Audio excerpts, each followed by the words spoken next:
Sollten wir mal ein paar Spritzen bei haben?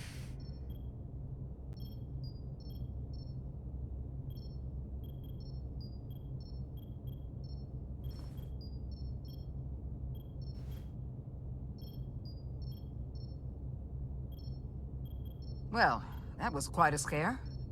A few minutes more and it would have been one of the shortest tenures on record for a first officer. Is that the engineer that was out on the hull? That storm did a real number on her, but she'll live. Just needs rest. You should worry about yourself. Your diridium levels got dangerously low and destabilized your cell structure.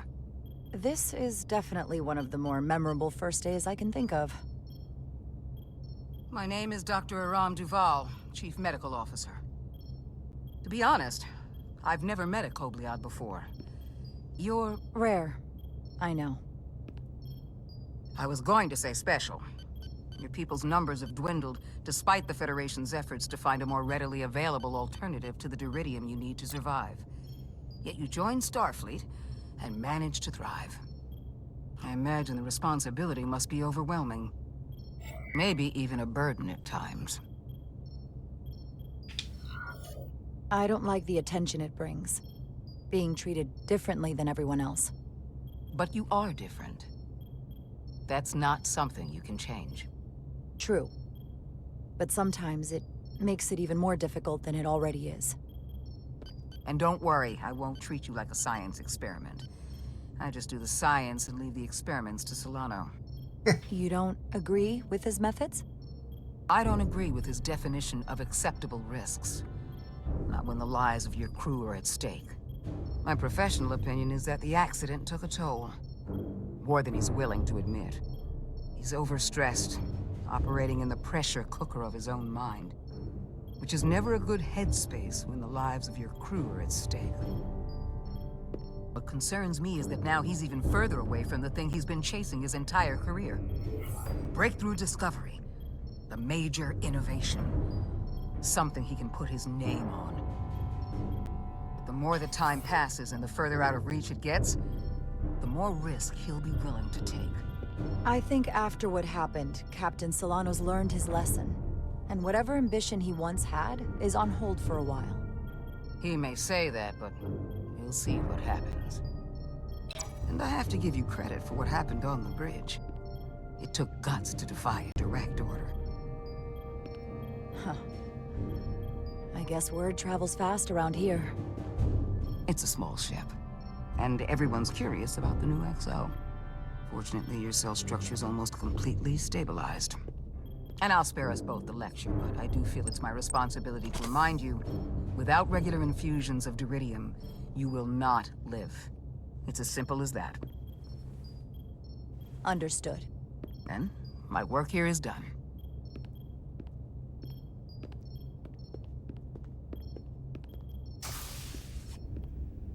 Lieutenant Bedrosian. I came to see if you were okay. We were all pretty worried on the bridge. No one knew what was happening. Ach komm. I'm feeling much better. Thank you. It's just part of who I am. You don't have to explain to me. I understand. I'm just glad you're okay. You trusted me earlier with the shields, and I appreciated that. I want you to know that I have your back. Thank you. Oh Gott, wir haben den größten Fan. So, ich muss erst mal kurz gucken. Wie ist denn der Start? Oh, da kommen ja mehr Leute dazu. Ich dachte, es sind plus 5. Captain Solano hatte immer noch Bedenken, weil Jarrah sich seinen Befehlen widersetzt, aber er war bereit, seinem neuen ersten Offizier zu vertrauen, den Erwartungen gerecht zu werden. Okay, haben wir. Lieutenant Bedrosian schätzte Jarrahs Führungskompetenz, als die Sternbasis ihr befahl, die Andockklammern zu lösen. Und sie wusste Jarrahs Bemühungen zu schätzen, Captain Solano die Komplexität der Situation zu erklären. Und sie war erleichtert, als Jarrah sich Captain Solanos Befehlen widersetzte und in diesem Moment ihre eigene Entscheidung traf. So, der Westbrook, ja, war beeindruckt von der Führungskompetenz, als die Sternbasis ihr befahl, die Andockklammern zu lösen. Und er wusste Jarrahs Bemühungen zu schätzen, Captain Solano die Komplexität der Situation zu erklären. Auch das, habe ich das erklärt oder danach? Letztlich war er dankbar, als Jarrah sich Captain Solanos Befehlen widersetzte und in diesem Moment ihre eigene Entscheidung traf. War beeindruckt und widersetzte und sich weigerte, die Besatzung auf der Hülle zu gefährden. Das ist okay. Verstand Jaras Loyalität gegenüber ihrem Captain, aber sie war ermutigt, als sie sah, dass Jara eigenständig dachte, als sie sich Captain Solanos Befehl widersetzte. Okay. Chowak billigte Jaras Entscheidung nicht, sich Captain Solanos Befehlen zu widersetzen und die Bolts der Andocklammer nicht zu sprengen. Ja, dann hätte er 2 Leute weniger gehabt, würde ich mal sagen. Ja? Fenrich Calloway war dankbar für Jaras. Ach, da ist nichts weiter passiert. Und hier auch nicht. Okay.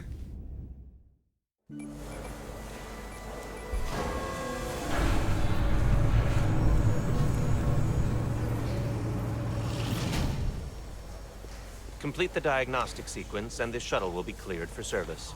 Yes, sir. The storm in the Hotari region will interfere with our transporters, so we need all available shuttlecraft in working order.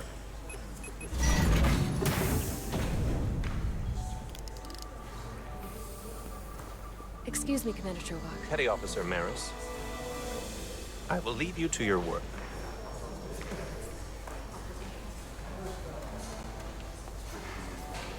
I stopped by sickbay and saw Millie. I figured you'd want to know. Did the doc get her fixed up? She's stable, but there's something about the storm's radiation that's making it hard to heal the energy burns. That doesn't sound good. She's toughing it out.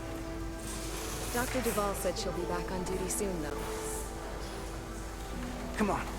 I have to run the final diagnostic.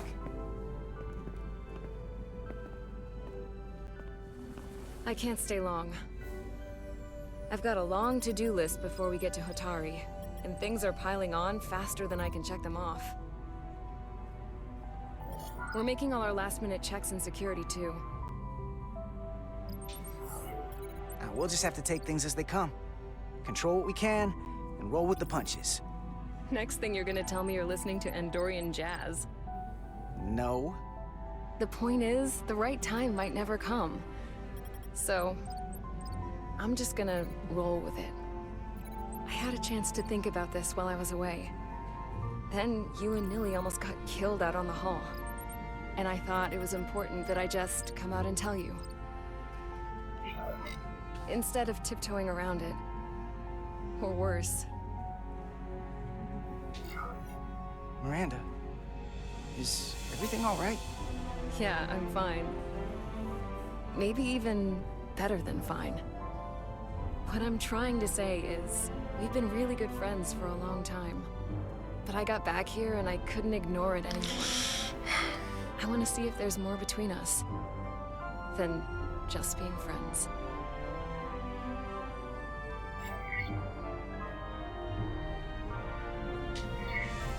You don't have to explain it. I feel the same way.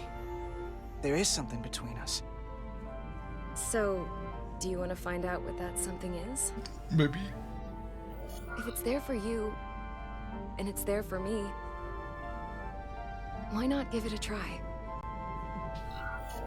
We don't have to put too much pressure on it. Let's just see where this goes. I like that. Definitely felt some pressure coming down to see you.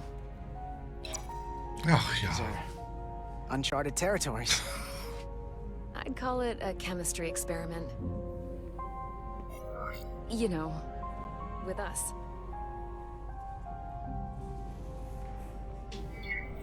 I'm just really glad that you said something. I've seen how you operate. I couldn't wait for you to make the first move. I'm glad too. So whatever happens next is great with me. Level 1 diagnostic complete. I have to get back to that to-do list. They're probably looking for me. Can't blame them.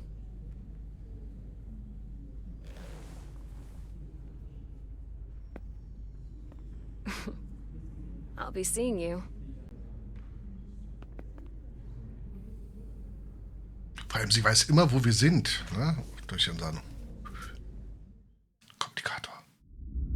Schiffbruch. Approaching the rendezvous point outside Atari space. Helm, bring us out of warp. Dropping to impulse. Wow. Ionic interference surging, Captain. Ah, zum Glück. Shield integrity holding. We can take it. We are at the correct coordinates to meet the shuttle. Commander Rydek, Find us our diplomat, if you will. Aye, Captain. Let's reduce the noise. Filter out environmental signals. I can manually tune what's left for Federation signal types.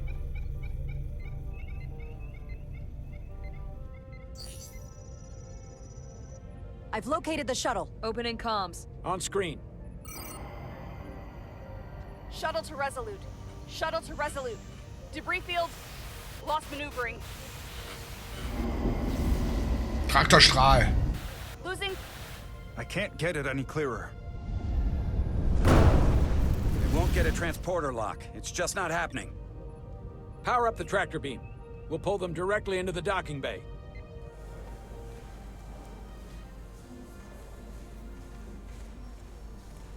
Diaz, you good to run the tractor emitter? Yes, sir. Der ist wie Scotty, oder? Kann das sein? Der macht alles. Come on, Diaz. Du musst das machen. Keiner von uns kann das. First thing, lock onto the shuttle and stabilize the rotation.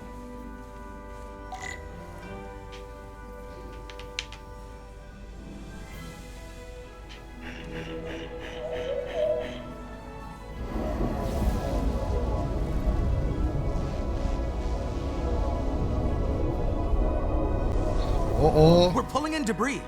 I'm on it.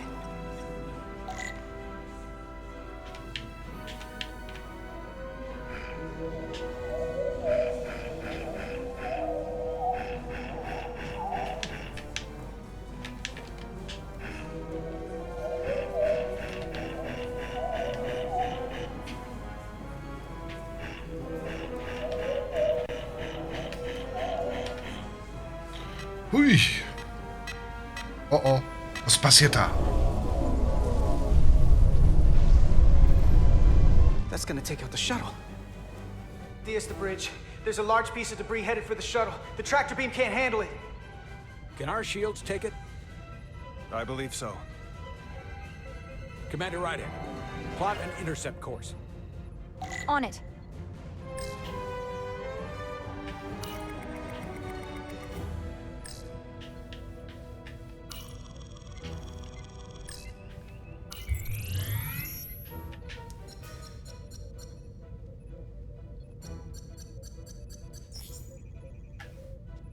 Here we go. Maneuvering thrusters bearing 53 Mark 17, 200 meters on an intercept course. Maneuvering.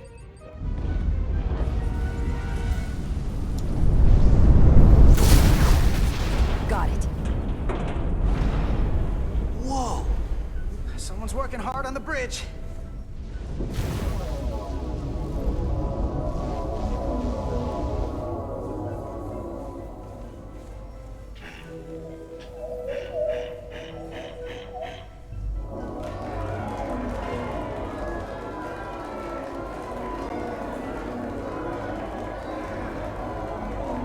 So einfach geht das.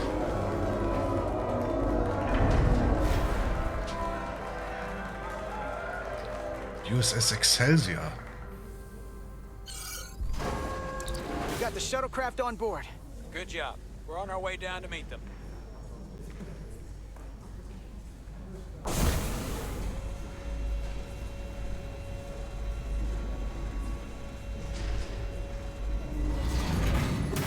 Terra firma, so to speak. Ach. Ambassador Spock.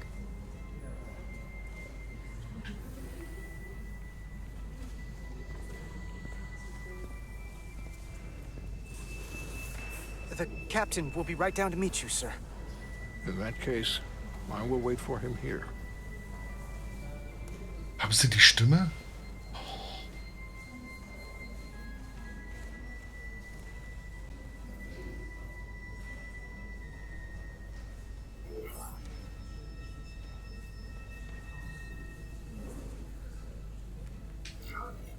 Well, let me be the first to say, welcome to the Resolute, Ambassador. Thank you, Petty Officer...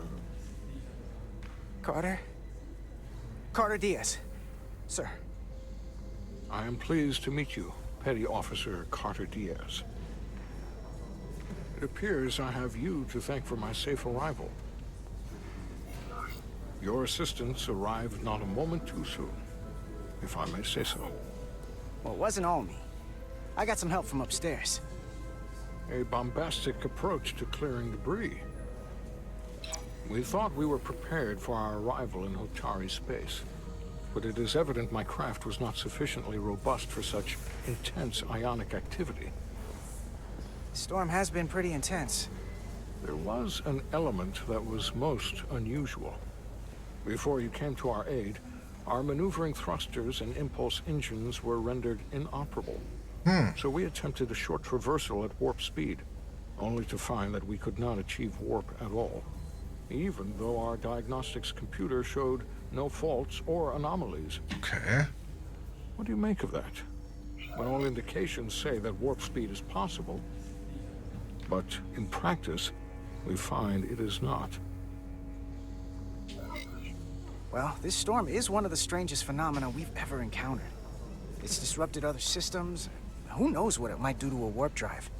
Yes, it would seem further investigation is called for. Take readings, run some additional diagnostic checks, and we'll get to the bottom of this. Quite logical, Petty Officer Diaz. Thank you. Ambassador Spock, Excuse me. I'm honored to have you aboard. I'd like to get right to it. We're already behind.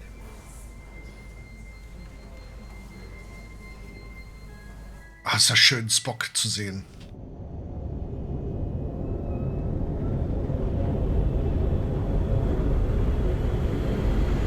Kriegsvorbereitung, aha.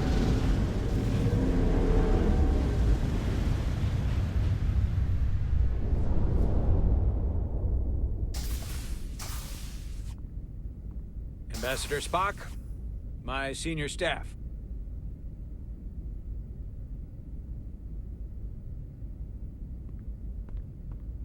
It's not every day that a captain gets to welcome a Starfleet legend aboard. You flatter me, Captain Solano. But legend implies the past tense, whereas I am very much focused on our present circumstances. I didn't mean to suggest you were stuck in the past. You're right, Ambassador. Not the most diplomatic choice of words. We're all curious about the future, Ambassador. Specifically, what exactly are we getting involved in here? We got the basics from Starfleet. Two formerly peaceful neighbors are now on the brink of war. Indeed, and the tension between them grows fiercer by the hour.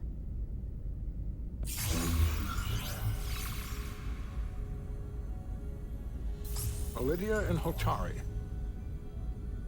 The Lydians are the more advanced species. They made first contact with the Hotari over a century ago. This is Tau, the Hotari moon.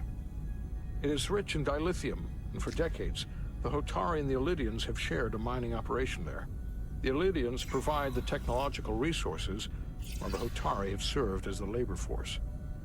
The stability of that arrangement was the source of their peace, until recently. The Hotari have suddenly and forcefully seized control of the mining operations and expelled the Lydians from their system. That is the official story, as told by the Hotari when they requested Federation mediation. But the details remain scant. Communications between all parties have been limited by the ionic interference.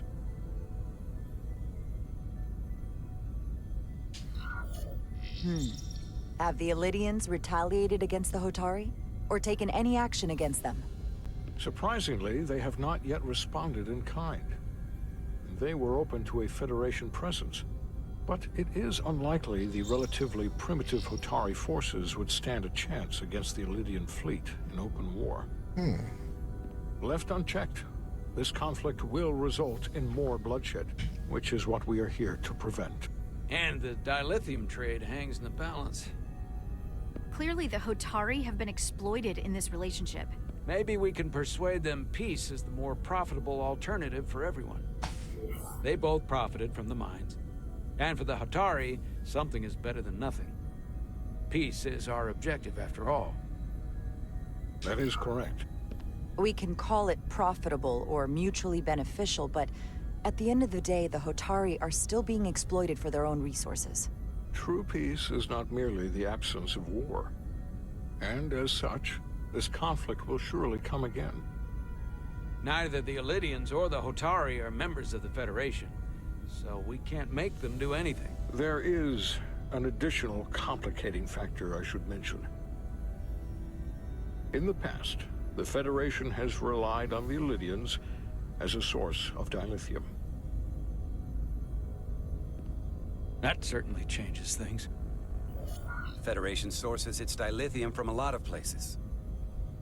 Yeah, and this is one of them. That means the Hotari have no reason to trust us. I wouldn't go that far, Commander. We are completely neutral in this matter, on neither one side nor the other.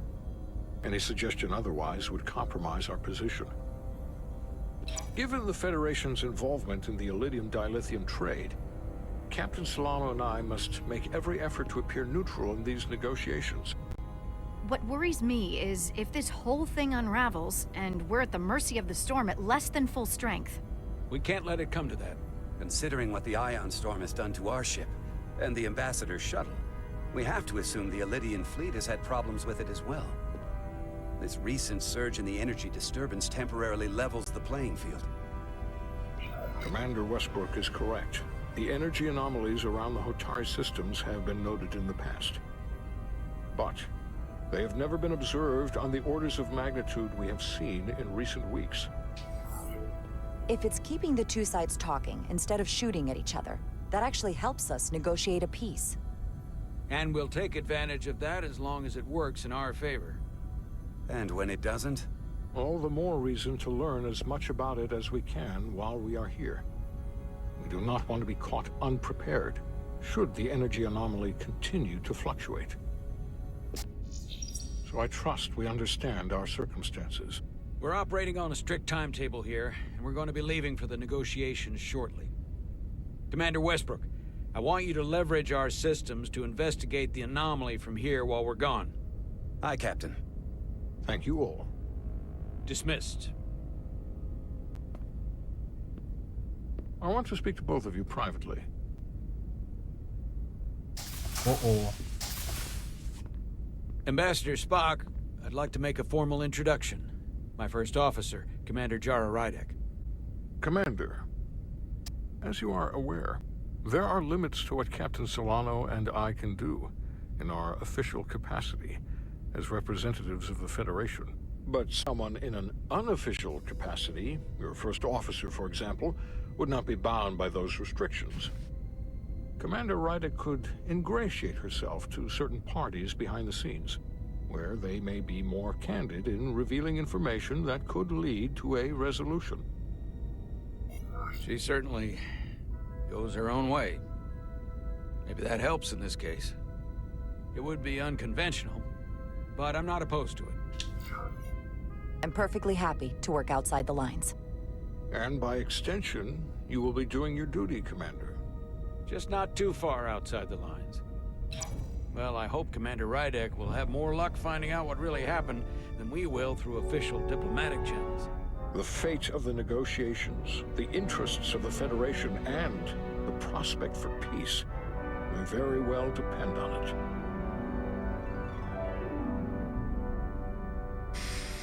Das wird nicht einfach.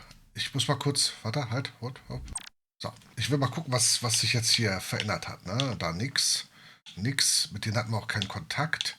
Er hier, nein, Spock bemerkte während der Missionsbesprechung Jaras scharfen Verstand und ihre einzigartigen Einblicke in die Dynamik des Konfliktes zwischen den Hotari und den Lydianern. Siehst du, er hat's bemerkt. Botschafter Spock bemerkte auch Jaras positive Einstellung, als diese von ihrer inoffiziellen Mission erfuhr. Da ist nichts weiter und da ist auch nichts weiter. Was ist bei Carter los? Erzähler war genervt, als Carter bei ihrem Einsatz auf der Auslese seiner eigenen Sicherheit vor ihre zu stellen schien. Ja, Schutz halt. Ich vermute mal ganz stark, dass zwischen den beiden Rivalität entsteht. Weißt du? Miranda war erfreut, dass sie erfuhr, dass Carters Gefühle in eine romantische Richtung gehen. Vielleicht können wir auch eine Doppelbeziehung führen, falls das Spiel das zulässt. Lieutenant Commander Schowak fand, dass Carter Respekt vor... war beeindruckt von Carters geschickten Umgang mit dem Traktorstrahl, mit dem er seinen Shuttle rettete. Und er hatte den Eindruck, dass Carter ein Teamplayer ist. Na klar ist er ein Teamplayer.